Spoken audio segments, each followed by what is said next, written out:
সীমাবদ্ধ অপেক্ষা আমি কিছুতেই সইতে পারি না। কিন্তু এই রজতকে দিয়ে এর প্রতিশোধ যদি না নিতে পারি, আমার নাম ববি নয়। প্রতিশোধের আগুনে নিজেই পুরো ছাই হয়ে যাবে ববিতা বে। এই তুমি, আমি জানতাম ডার্লিং তুমি আমাকে ভুলতে পারবে না, কারণ আমার এই যৌবনের শিলালিপিগুলো ভুলতে পারে এমন পুরুষ কোথায়? সত্যি করে বলো তো, তুমি আমাকে ভালোবাসো কিনা? ভালো লাগে, অবশ্যই ভালো লাগে। ইউ নটি বয়, ভালো লাগার ভালোবাসা এক কথা নয়। এই ছোট্ট কথাটা বলতে এত তোমার সময় লাগছে কেন? কথাটা ছোট্ট হলো, মানেটা যে অনেক বড়, তাই ভালোবাসি কথা বলতে পারলাম না, কিন্তু আজ বলতে এসেছি। কি পরিচয় গোপন করে আমি তোমার সঙ্গে অভিনয় করতে এসেছি। অভিনয়? হ্যাঁ, অভিনয়। আমার কাজ আজ শেষ হয়ে গেছে, তাই তোমার কাছে যদি কোনো ভুল করে থাকি আমায় তুমি ক্ষমা করে দিও। You are lawyer? কথা দিয়ে কথা রাখতে পারে না, মিথ্যা প্রবঞ্চক। তুমি আমায় ভুল বলছো ববি। তুমি আজ দেহের পসরা সাজিয়ে দোকান খুলে বসে আছো। তোমার কাছে ভালোবাসার চাওয়া ভাঙ্গানি, বৃথা।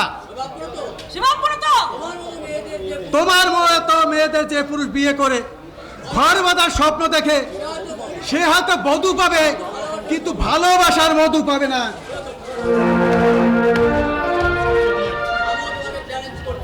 আমি তোমাকে চ্যালেঞ্জ করছি, রজতকে বিয়ে করে যদি এর প্রতিশোধ নিতে না পারি, তার আমার নাম মিছেই ববি।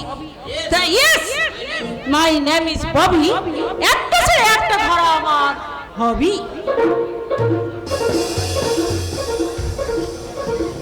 চাবুকে জানো শাস্তি হবে না ববি, ওদের জন্য চাই গুড়ি ভরা বন্ধু।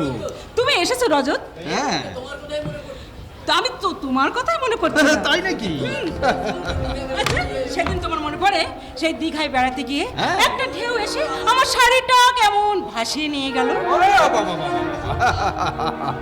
হ্যাঁ, তুমি কি গো, বরফের মতো ঠান্ডা, কোনো উত্তাপ নেই, কোনো উত্তেজিত নেই, অথচ আমি এক বুক আগুন নিয়ে আমি তোমার সামনে দাঁড়িয়ে আছি।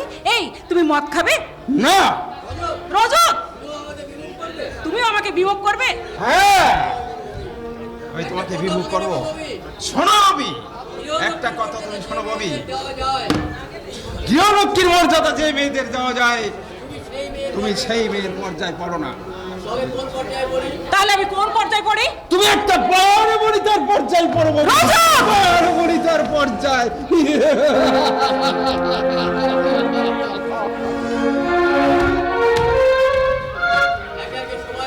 একে একে সবাই আমাকে ছেড়ে চলে গেল, কিন্তু কিন্তু কেন চলে গেল? তবে কি ওই বাপের লামপট্ট রক্ত আমাকে ভাঙার নেশায় মাতিয়ে তুলেছে?